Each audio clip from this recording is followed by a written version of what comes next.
आवश्यकता परमार्थ मार्ग में तितिक्षा की है। साधु का पहला लक्षण अर्थात अध्यात्म मार्ग के पथिक का पहला लक्षण है, भगवान कपिल देव जी ने बताया है, तितिक्षवा, फिर कारुणिकाः, सहनशील।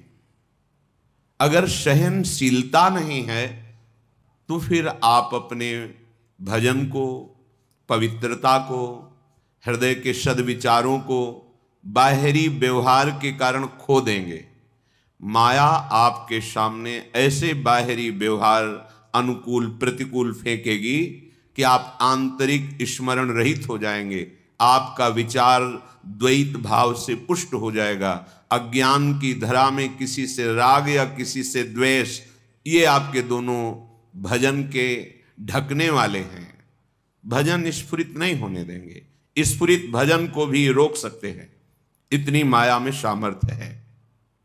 इसीलिए श्रीपाद प्रबोधानंद जी महाराज कह रहे हैं, वागवाणा प्रपतंतु मर्मसु शतम पाद प्रहारा शिरो देशे संतु शतम शतम ध्रुव मनाहारा शतम संतु वा स्मारम स्मारमथापि जीवन धनम तद गौर नीलम महो वंदे चांद्र रसाब्दि मूर्ति मुदितो वत्स्यामि वृंदावने। हे भाई, तुमको ऐसा सहनशील बनना पड़ेगा यदि भगवत प्राप्ति करना चाहते हो, अध्यात्म की दिव्य भूमिकाओं में स्थित होना चाहते हो, दुख रहित, शोक रहित, चिंता रहित, विषाद रहित, जन्म मरण के चक्र से बिलग महासुख को प्राप्त करना चाहते हो, तो तुम्हें सहनशील बनना पड़ेगा। बाहर का भ्रमात्मक व्यवहार आपके हृदय को विचलित करने की चेष्टा करेगा, आपको सावधान रहना है। वागवाणा प्रपतंतु मर्मसु शतम, सबसे ज्यादा कष्टप्रद होता है प्रियजनों के द्वारा किया हुआ वाणी द्वारा अपमान। परिचय व्यवहार जिनसे हमारा है, वो जब हमारे को कटु वचन बोलते हैं, परुख वचन बोलते हैं, दुर्वचन बोलते हैं, उपहास करते हैं, वो बाण की तरह हृदय में चुभता रहता है। बाहर का प्रहार तो घाव भर जाने पर ठीक हो जाता है, पर वाणी का प्रहार वर्षों हृदय में वो कष्ट देता रहता। इसने ये बोला था।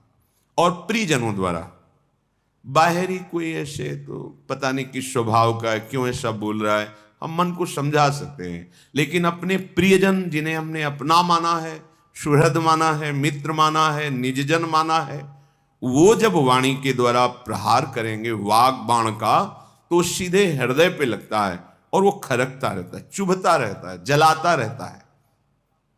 ये अध्यात्म मार्ग के पथिक की बहुत बड़ी कमजोरी है। परुख बचन अति दोषा श्रवण सुनि तेहि पावक न जरोंगो, कबहू कहो यह रहनि रहोंगो। कभी क्या मैं अध्यात्म मार्ग के, जिन्हें संत महात्मा भक्त उपासक कहते हैं, वैसी रहनी में रह पाऊंगा? क्या लक्षण?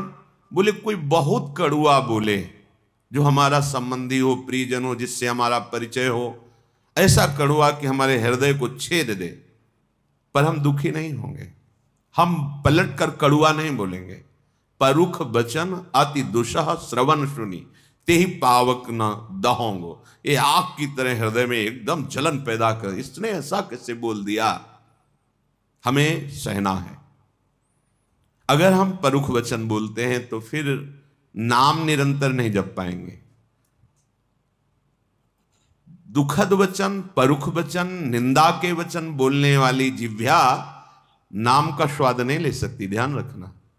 इसलिए हमें नाम का स्वाद लेना है, निरंतर नाम का रटन जिस जिह्वा से करना है, तो अश्लील संभाषण, प्रपंच वार्ता, निंदा की वार्ता या किसी को दुख देने वाले वचन, सेवक जी महाराज कह रहे दुखद वचन कबहू न कहाय, आदेश है कि यदि नाम जापक हो तो सावधान, कभी किसी के हृदय पर चोट पहुंचे ऐसे वागवाण का प्रहार मत करना, पर यदि तुम्हारे प्रति कोई कर रहा है तो सह जाना, पलट कर जवाब मत देना।